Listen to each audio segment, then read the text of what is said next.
अपना दल कमेराबादी की नेता और सिराथू विधानसभा सीट से विधायक पल्लवी पटेल आज यूजीसी रेगुलेशन एक्ट के समर्थन में उनका प्रोटेस्ट लगातार जारी। कई बार इसे लागू करने को लेकर आप धरना प्रदर्शन कर चुके। आज भी लखनऊ में इनका प्रदेश भर के कार्यकर्ताओं के साथ धरना प्रदर्शन था।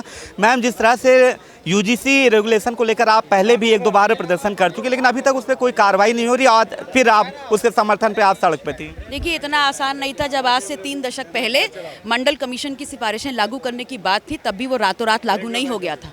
उसके लिए बहुत लंबे समय तक सड़कों पे आंदोलन हुआ था। तब वंचित वर्ग को 27% का वो जो हक और अधिकार था वह मुश्किल मिल पाया।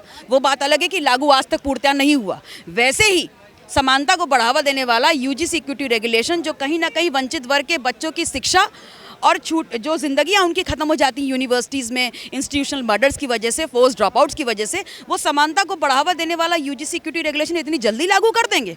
भारतीय जनता पार्टी ने एक तीर से 2 निशाने किए हैं। पहले तो जनता को बता दिया, लो हमने नियम बना दिया, लेकिन अपने ही लोगों को उकसा करके उस पर स्टे लगाने का काम कर दिया। तो वंचित वर्ग की जो जनता है वो भी इतनी बेवकूफ़ नहीं है। मैम, ये क्या किस तरह से आप कैसे लगता है, क्या ये कभी फॉलो हो पाएगा, लागू हो पाएगा देश में? जिस तरह से विरोध हो रहा है, एक और वर्ग है वो इसके विरोध में आ जाता है। जब आप लोग आते हैं सड़क पर समर्थन में, दूसरा वर्ग विरोध में आ जाता है। तो इस देश के इतिहास में है कि जब जब वंचित वर्ग सड़क पे आता है तो दूसरा वर्ग उतर करके उसके विरोध में आता है। तो वो आए अपनी ताकत से विरोध में, हम खड़े होंगे समर्थन में अपनी ताकत से, देखें कौन जीतता है। अंततः इस देश का आधार जो है वंचित वर्ग है। इस देश का जो रीढ़ है वो वंचित वर्ग है। उसके जारी रहेगी, बिल्कुल जारी रहेगी, और तब तक जारी रहेगी जब तक यूजीसी इक्विटी रेगुलेशन सेम जैसे आरक्षण 27% देश में लागू हुआ, जब तक हम लागू करा नहीं लेते। पल्लवी पटेल जी हैं जिनका साफ कहना है यूजीसी के समर्थन में पल्लवी पटेल मैदान में।